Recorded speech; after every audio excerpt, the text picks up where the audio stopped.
Hello and welcome to this week's module, Coaching Philosophy Development. In this module, you learn how to develop your own personal coaching philosophy. All right, before we begin, let's take a few minutes and reflect. I want you to jot down some notes. Previously in this course, you have identified core values that drive you. You've defined a measure of success, or you define success for yourself, and you've developed your own pyramid of success. Now it's time to take it a step further and begin developing your own personal coaching philosophy. Think of this as the way you lead and your leadership philosophy. What is it in life that brings you purpose? What brings meaning to what you do? This is a question I hope you ask yourself over and over again on your journey in developing a coaching philosophy. This will be your guiding principles for just about everything you do in life. And again, remember, your philosophy is likely to change over time as you grow as a leader and depending on the situations you're in. So it's important that this is not a rigid set of principles, but rather something that can adapt with you and your leading style as it changes in your quest of becoming the best leader you're capable of. This is just the first step in becoming more self-aware of who you are today and where you want to go and who you want to become. So, after you take a few minutes and reflect, let's begin. In this module, you'll learn about the why it's important, how to, and what to expect when developing your leadership philosophy. You'll also listen to Simon Sinek and learn about his golden circle for effectively communicating your leadership philosophy. Finally, you're going to do some research on organizations that you respect, and you're going to look at their leadership philosophies, their missions, visions, goals, values, and you're going to take ideas from these other successful organizations and use it in developing your own personal philosophy. Understanding these key principles and developing a coaching philosophy will increase your effectiveness as a leader.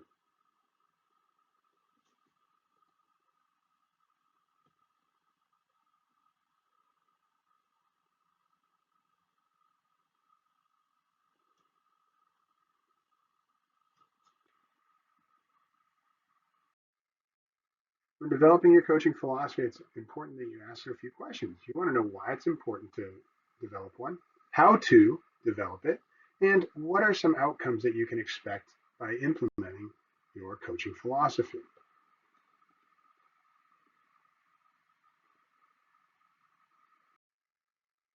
Let's take a moment and ask ourselves why it's important to develop a coaching philosophy. The importance of being highly self-aware of your purpose, core values, and definition of success is because this is your foundation of the culture you'll set for your team. Knowing deeply who you are and what drives you serves as your compass and will keep you on track when challenges of the season emerge. It will enable you to set high standards and expectations of behavior, gives you structure to hold yourself and your followers and team accountable. Knowing what you stand for also guides your goals, and essentially, developing a coaching philosophy helps you communicate your fundamental beliefs and desired outcomes. The next question you may ask yourself is how? It's important to ask this question, how to develop a philosophy. Because once you understand your guiding purpose, core values, and you're able to define success, now it's time to plan your adventure. Right? This plan changes with each season as members of your team change, as you and your returning players grow, and there's new ideas of what is possible. The culture of the program will essentially remain the same, with a few tweaks to improve on the past season. However, with each new season comes a new adventure, new challenges, a new vision and mission. Your program culture core values will remain relatively the same. However, you'll want to identify new core values and find fun and creative ways to instill them.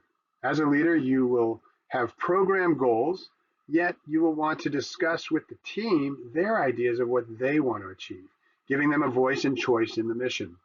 Being able to communicate a clear vision and mission, identify and instill core values and setting goals will increase motivation, team cohesion, and performance. When developing your coaching philosophy, it's important to have a clear understanding of where you want to go, what you want to achieve, and how you will achieve your goals. Being able to clearly communicate this with your coaching philosophy is essential to be an effective leader. Another key element to developing your coaching philosophy is understanding how core values play a role in developing culture within your team.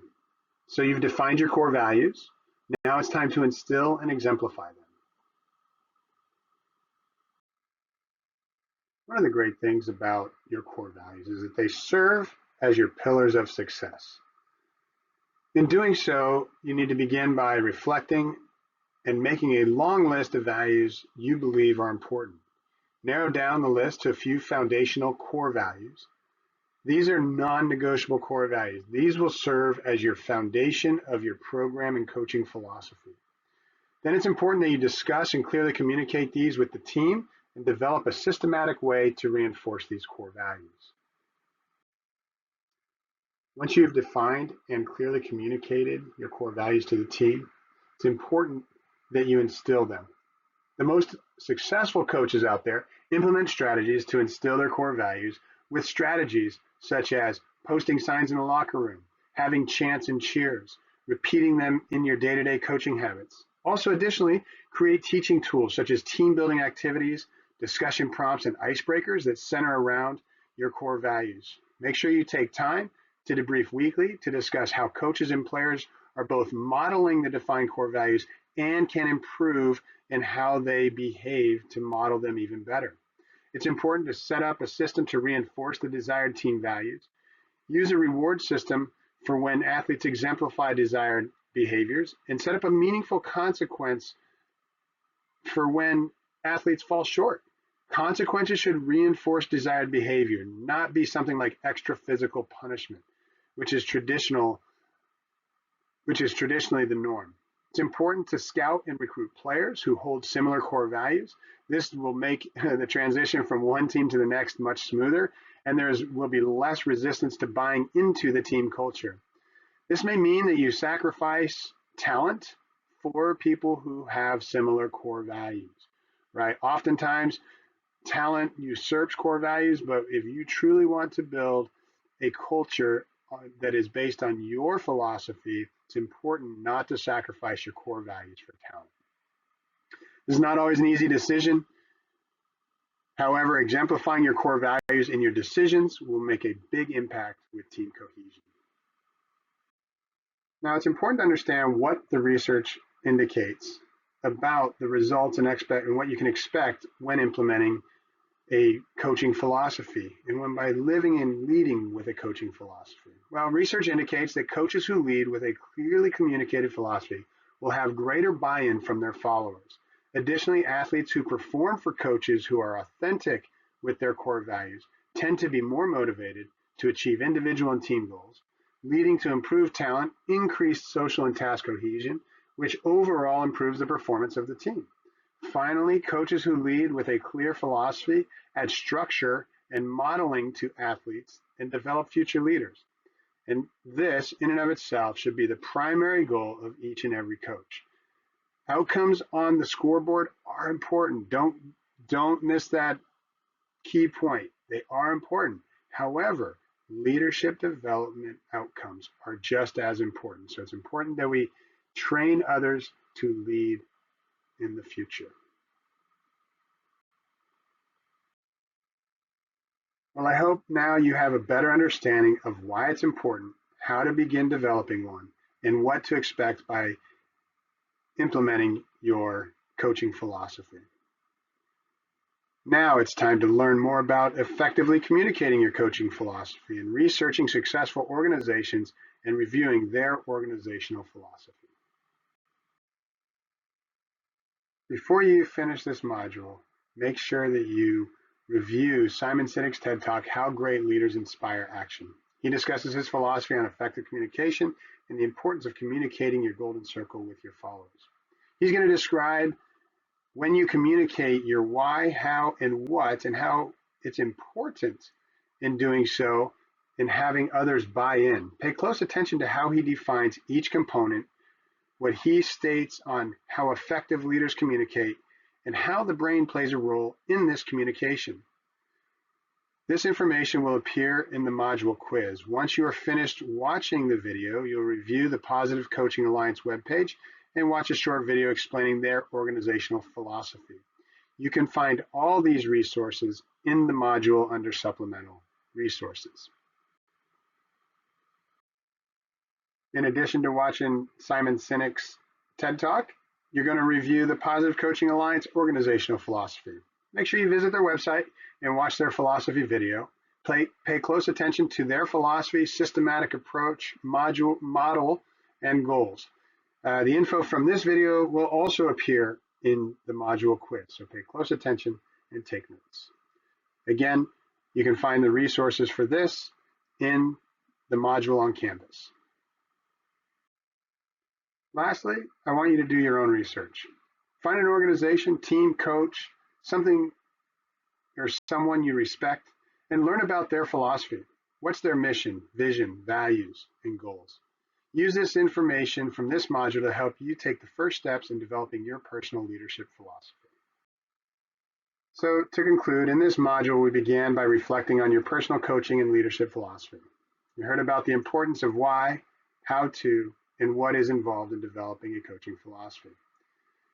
You will have listened to Simon Sinek's TED Talk on how to effectively communicate your philosophy, and you have done some research on other organizational leadership philosophies, including Positive Coaching Alliance. Now it's time for you to begin your journey in developing your own personal coaching philosophy. Remember, this is a process, and your philosophy will go through many iterations before you settle on one that serves as your foundational leadership philosophy. Make sure you have fun in the process, be adaptable, inquire with other leaders you respect about their leadership philosophies. Now, I hope that this module has empowered you with knowledge, that it's engaged you in the learning, and that it continues to help cultivate the mindset of a champ. Thank you for your time, energy, and effort in completing this module. Let me know if you have any questions. And as always, continue to believe, behave, become, and rise above the challenges we face as leaders, because here at the beach, together, we are champs. Go Beach!